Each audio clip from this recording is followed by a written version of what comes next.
आसुछंती माँ जगत जननी आउ खिली खिली हसुछि कासतंडी खेलुछि कुमुद कमल माँ को स्वागत पाई प्रकृति राणी सजई हेलाणी।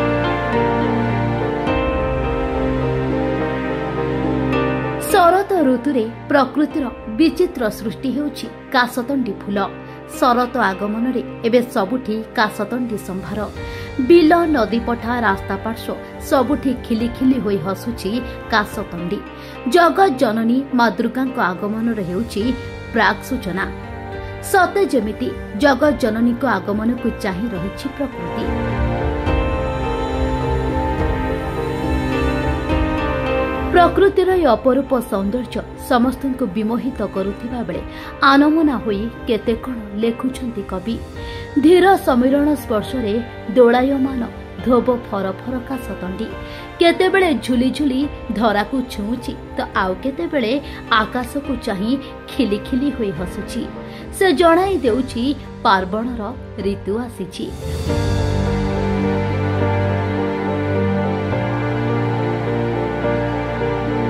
पुरी जिला अस्तरंग अंचलर बिल नदीपठा रास्ता पार्श्व सबुठी देखिबाकु मिलुछि कासतंडीर सुंदरता, जहाकु देखि क्षणिक पई अटकी जाउछि बाटोई। बास तार अपरूप सौंदर्य समस्तଙ୍କୁ करुछि आकर्षित। आनमना हेउछि कविर मन। से निज कविता माध्यम वर्णना करुछंती प्रकृति राणीर शोभाराजी। आउ ये कासतंडी जगत जननी माँ दुर्गांक धरापृष्ठ को आगमनर वार्ता देउछि। शरत ऋतु साधारणतः मांगर ये पूजा हुए, सेतिमाई याकु शारदीय दुर्गा पूजा बोली कुहा जाउछि। जाहाउ कवि तो अनेक किछि कविता रचना करिसंती, किंतु मोर जने कविଙ୍କ कथा मने पडुछि। कविवर राधानाथ राय से लिखिथिले, जुई जाई कदम्ब मालती जाले किबा मेघ लगी पूजार आरती। ये है वर्षा ऋतुर फूल।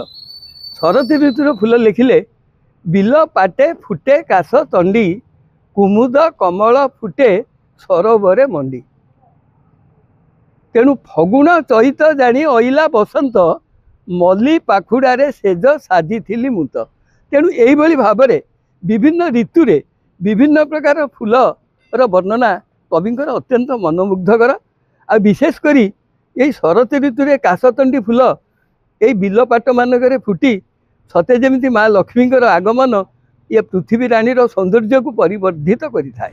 दर्शक बंधु, पुरी जिलार अस्तरंग निकटस्थ देवी नदीर अववाहिका रास्ता कड़ पोखरी हुड़ा सबुठी कासतंडीर संभार, जहाको देखि भावप्रवण हेउछंती कवि आ लेखक।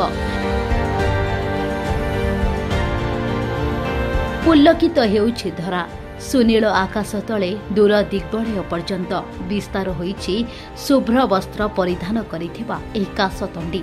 ओडिया संस्कृति कासतंडी मध्यरे रहिछि अनेक निबिड़ता। रेखा पंचमी रे कासतंडी गुच्छकु घर कबाटरे बांधी पूजा करा जाए। शारदीय दुर्गा पूजार प्रतीक होई रहिथाए एही कासतंडी।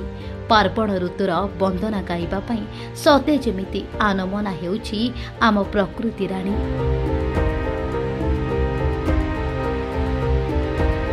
मां को स्वागत करिबा पई प्रकृति सते जेमिति तत्पर होई उठिछि। नदी पठारे धोब फरफर खिली खिली हसुछि कासतंडी, जहाकु नेई कवि आ भावुक माने आनमना होइछंती। पुरी अस्तरंगरु प्रकाश कुमार बेहरा, ओडिशा भास्कर।